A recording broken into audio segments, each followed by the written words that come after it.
Just we go for the example.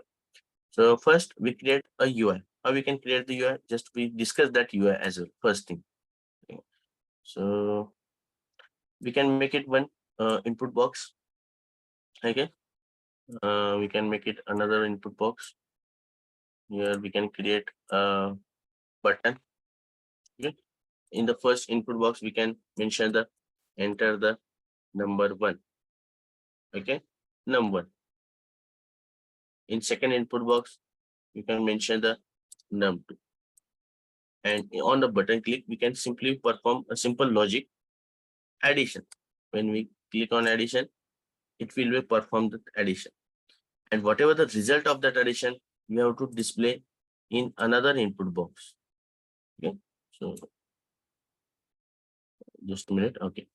For that, we create another input box, and in that input box, you have to mention the result or display the result. That is also input box. That is display the result. Display the result. Fine. So we can create this here. Just a minute. I open that. Okay. So it's visible properly. You all guys. Okay. I have to implement these things. Okay. So if you want to implement this thing, enter the number num2 addition button and one more input box, that is display the result. So what is the first step? Let me know what is the first step we have to use to create a simple UI. Input tab. Means first you have to make a UI, correct? Yes. Correct. What is the second step?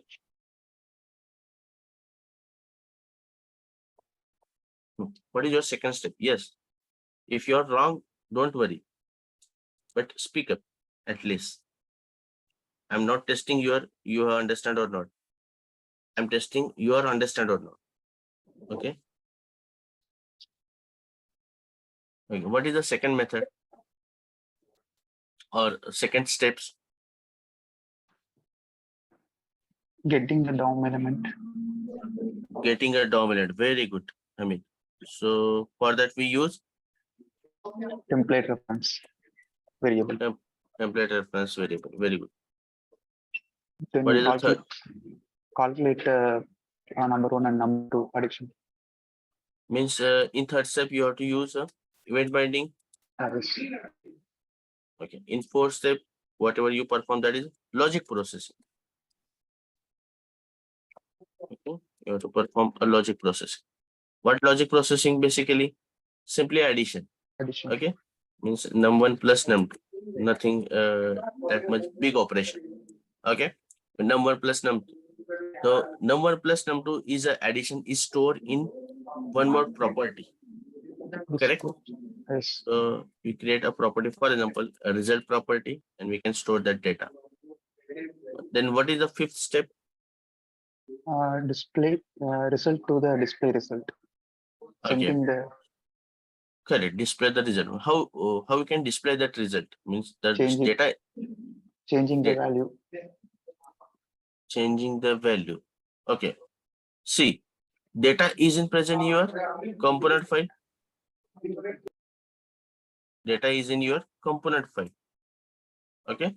I have to display that data in your view file. So which technique we have to use here?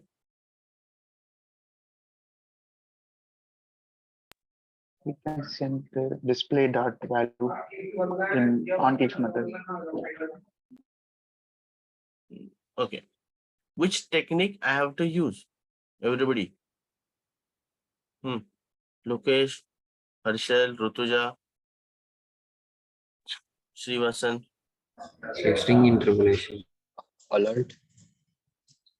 No, alert is a browser functionality to display a alert box. I don't show the alert box. My requirement, what is my requirement?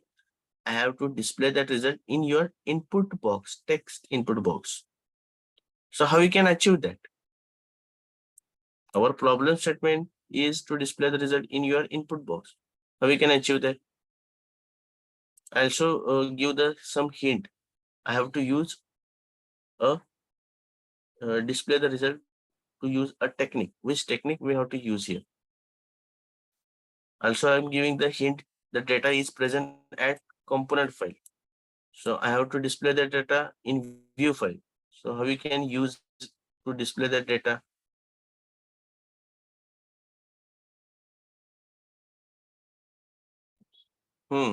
Yes, everybody. Unless and until you cannot think, then it will be difficult. Think how we can implement that thing. Code is not doesn't matter. Code is not important. Code will be available on any Google Stack Overflow. That is not a matter. That is not a big deal. Property binding. Very good. Property binding. Because data present in your component file, correct? And that data should display on your view file. Means that property we have to bind that input box. For that we use a property bind. At least these 5 minimum steps we have to perform this. Clear? Clear. Clear.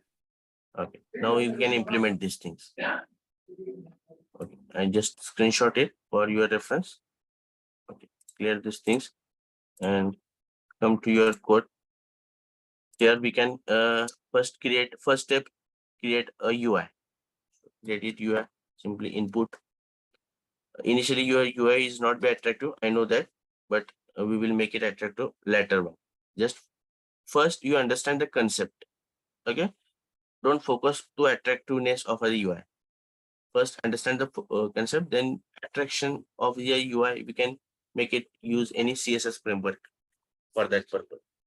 Okay? So that is not a big deal. So first we create the input, then mention the placeholder, enter the num1. Okay. Second, one more we required input box. I just copy that and mention here num2. Okay. Then one more we required a button. So create a button.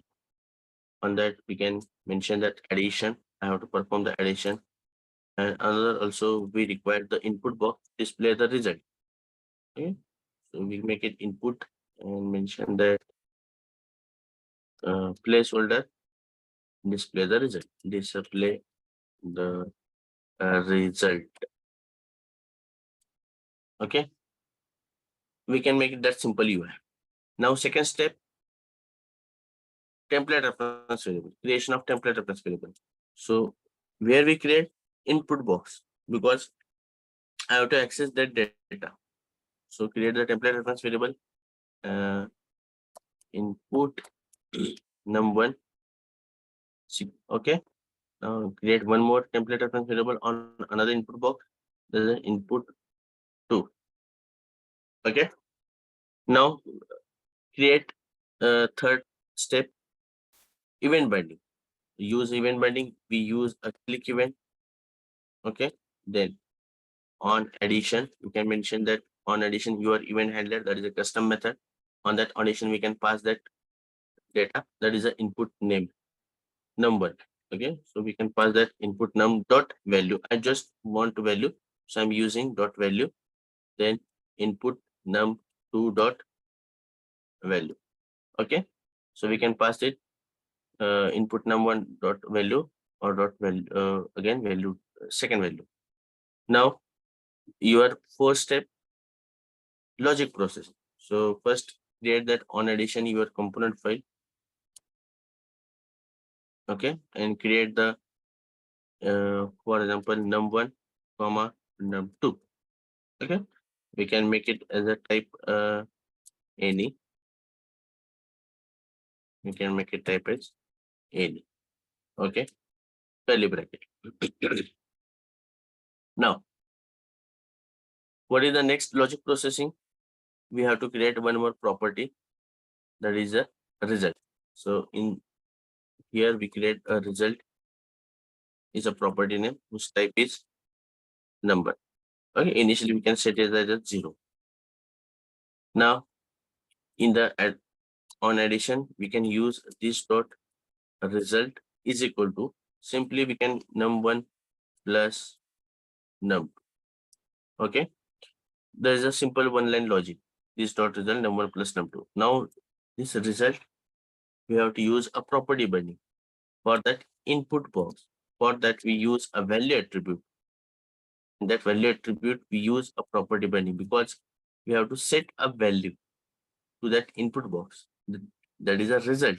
So we use a value attribute in HTML attribute, we make it property binding and use a result to bind the result property to this the value attribute.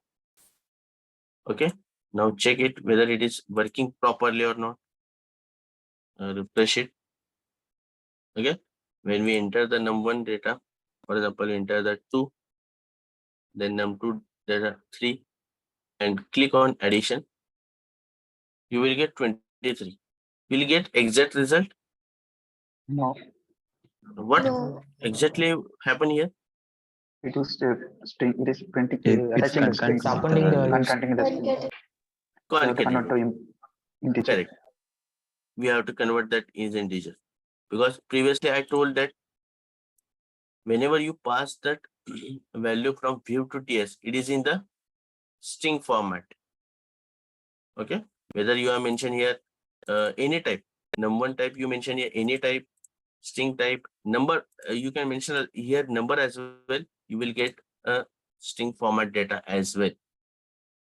Okay, so first we have to convert that num1 and num2 data into your number format.